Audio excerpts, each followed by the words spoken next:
নমস্কার বন্ধুরা, আমি তোমাদের রঞ্জিত স্যার। আজকে তোমাদের university of Calcutta CCF political science honours যাদের আছে সিলেবাস, যেটা হচ্ছে ডিএসি 6 পেপার যেটা তোমাদের আছে সেটা নিয়ে এসেছি। দেখো, মডেল 1-এ তোমাদের আন্তর্জাতিক সম্পর্ক একটি একাডেমিক শাখা। প্রধান বিতর্কগুলি সংক্ষিপ্ত বিবরণ দাও।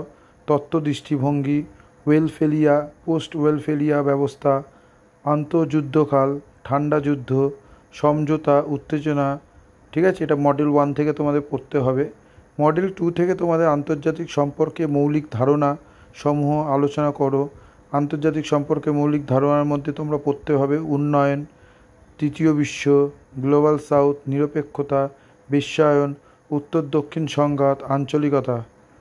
মডেল 3 থেকে তোমাদের পড়তে হবে আন্তর্জাতিক সম্পর্কে প্রধান তাত্ত্বিক ধারণা, ক্লাসিক্যাল রিয়ালিজম বা লিও রিয়ালিজম, উদারনীতিবাদ, নিও উদারনীতিবাদ, গঠনবাদ, পোস্ট পজিটিভিস্ট তত্ত্ব। ঠিক আছে, মডেল 4 থেকে তোমাদের পড়তে হবে আন্তর্জাতিক সম্পর্কে বিশ্লেষণের পদ্ধতিগুলি আলোচনা করো।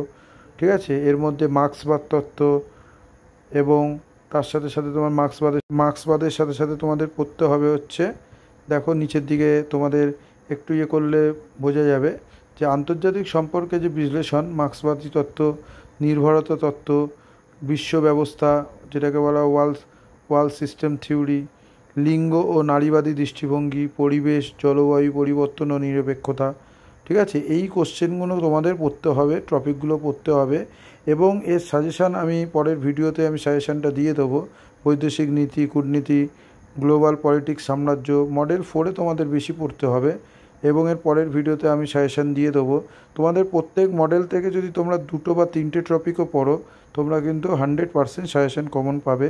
আমি এই ভিডিওটা এই জন্যেই করেছি যাতে তোমাদের সুবিধা হয় যে কোন কোন টপিক মডেল থেকে পড়তে হবে।